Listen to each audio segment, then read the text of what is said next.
Does that sound like these people came from someplace else? No. How come it's in the military document, but yet these so-called leaders who have this document always keep telling these children they were brought from someplace else when they know these people are bound to this continent by heritage, and they're looking for some heritage somewhere else?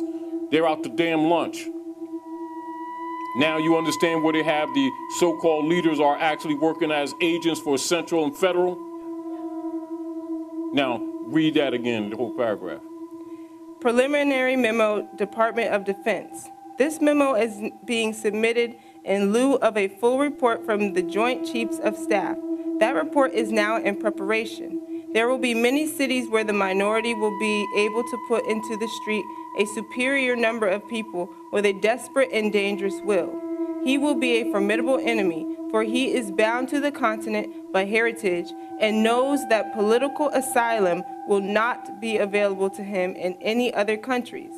The greatest concentration of the minority is in the Deep South, the Eastern Seaboard, the Great Lakes region, and the West Coast. There you go. Now, that's a military document, right? Now, point made. What does that have to do with etymology and the corruption or connotative linguistics that is necessary to keep them from understanding stuff like this? That is absolutely as direct as it can be. And yet they would look at that and talk about, when they brought us here, the fact that that paradigm exists because they can't damn read. Islam, give it a mic.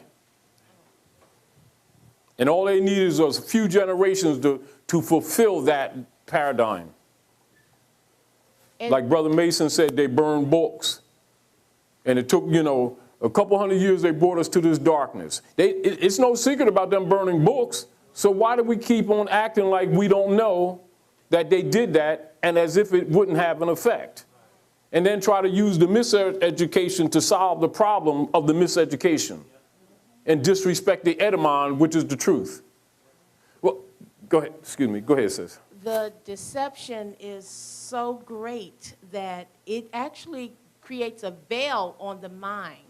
Yes. That you cannot see the truth at certain times because your mind is just so corrupted with the lies that even the truth can be right in front of you and you still won't recognize it. Beautiful. Now, this is where this statement comes in. They have eyes and cannot see. They have ears and cannot hear. I come amongst my own and they receive me not. Because but they claim to know the book. But go ahead. Because they receive not the love of the truth, I will send strong deception that they will believe a lie. So they've been following after the Romans, right? Following after the Romans, Roman Inquisition, Spanish Inquisition, against the Moors and Yahudi, who are falsely called the Jews, right? Both the same people, hair like lambs or skin like burnished brass. And here they're going, they can't buy or sell without the mark or the number of his name, 14th Amendment, and which is the problem that we have right now. And what is in the same book they say they understand? It says the time has come that every man, woman, and child must confess their own and worship under their own vine and fig tree. Translate that into civil action. It's called nationalization. It's called honoring your mothers and your fathers. And what is it with that in nature of law? Go in the law book when you look in the common law.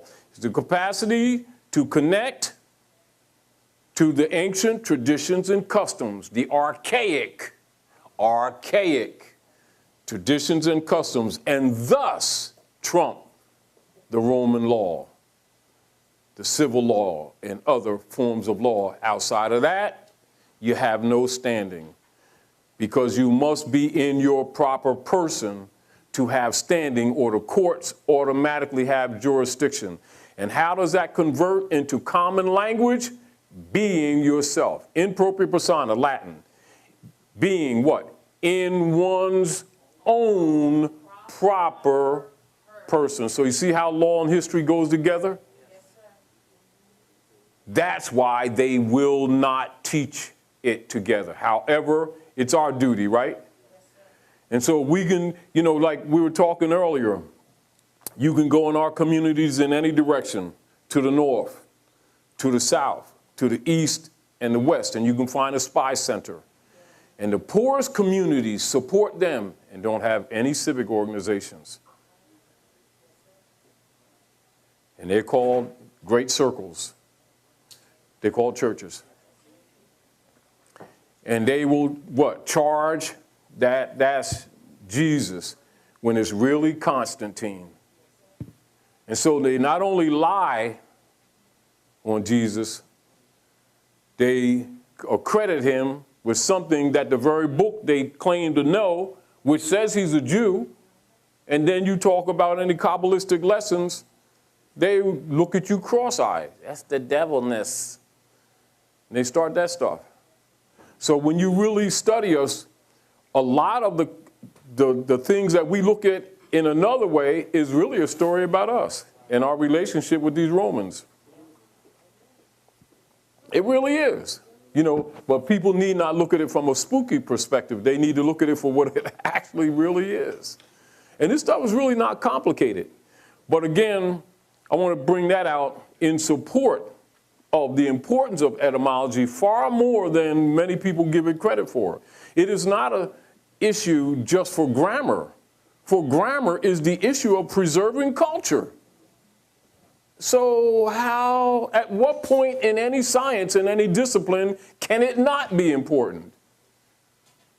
When it covers every walk of life.